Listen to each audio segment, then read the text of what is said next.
Il y a une phrase du Talmud que je trouve très belle qui dit « Tuer un homme, c'est comme tuer toute l'humanité. Et sauver un homme, c'est comme sauver toute l'humanité. » D'habitude, ces temps-ci, on la cite comme une phrase du Coran, mais elle vient du Talmud, et c'est pas plus mal que le Coran reprenne des phrases du Talmud, comme il a repris beaucoup de phrases de la Bible. Ça fait un bon partage. L'important, quand on prend des choses, c'est des gens, chez des gens, c'est de ne pas leur en vouloir. Donc, tant mieux si ça circule. Mais cette phrase est vraiment belle parce que elle casse à la base toutes ces prétentions modernes à nommer des crimes contre l'humanité. Vous voyez ce que dit cette phrase, c'est que si vous tuez un homme, ben, vous faites un crime contre l'humanité.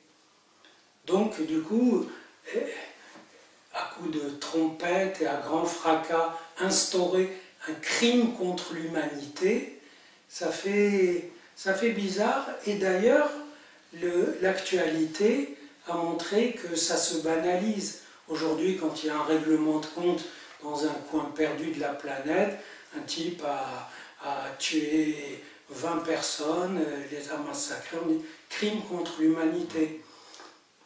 Peut-être d'ailleurs qu'il y a une idée que si on extermine un groupe, c'est un crime contre l'humanité, mais un homme déjà, c'est un crime contre l'humanité. Et où commence le groupe? Est-ce que 20, 30, c'est déjà l'humanité, ou 15, 16, c'est pas encore? Donc, vous voyez, cette phrase est une critique pertinente, d'abord un rappel à l'ordre. Voilà, quand vous tuez un être humain, il comporte sa part d'être, sa part d'infini. Quand vous le tuez, vous exterminez cette part d'infini, cet ancrage dans l'être, dans le jeu de la vie, dans l'essentiel. Donc tout humain comporte cette chose essentielle. Les religieux appellent ça Dieu, mais ce n'est pas nécessaire. Du fait qu'il est humain, il comporte de l'être, humain dans son essence. Donc, et sauver, c'est pareil.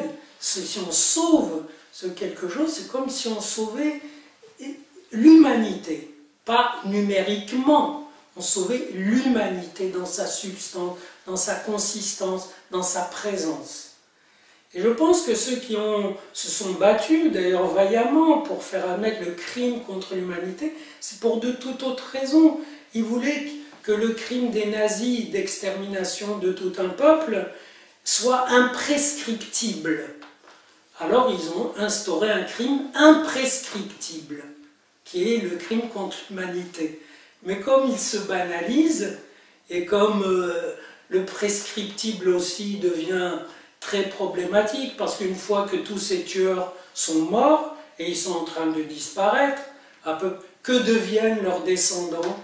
Est-ce qu'ils savent déjà ce qui s'est passé? Il y a eu un film récemment, un film allemand, où un jeune procureur découvre le sens du mot Auschwitz. Donc, à chaque génération, il y a à régénérer la connaissance, l'ancrage dans l'être, dans la transmission, etc.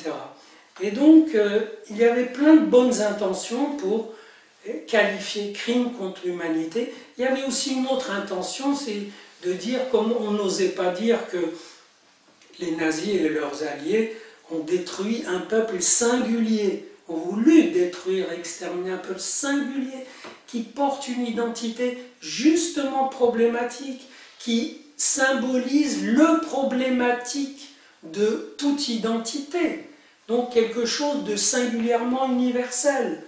Et donc, plutôt que de s'expliquer avec ça, c'est compliqué, on dit ils ont tué l'homme. L'homme. Ah oui, mais l'homme, un homme suffit à tuer l'homme. Donc, c'est passé à côté. Il faut dire pour les excuser qu'à cette époque, on n'en était pas à plonger dans cette espèce d'abîme qu'a été le nazisme, et ce qu'il a fait faire, etc. Mais c'est quand même important de pointer que plusieurs siècles avant notre ère, des gens ont noté, voilà, tuer un homme, c'est comme tuer l'humanité. Et sauver un homme, c'est la sauver. On aurait pu simplement qualifier des crimes, voilà, ce crime mérite d'être puni et on va s'en occuper, on va trouver les coupables. Parce qu'avec toutes ces histoires, les coupables nazis ont couru la planète tranquillement. Et donc, ce qu'on constate, c'est que c'est toute l'humanité aujourd'hui qui se dresse parce qu'on lui fait des crimes contre l'humanité.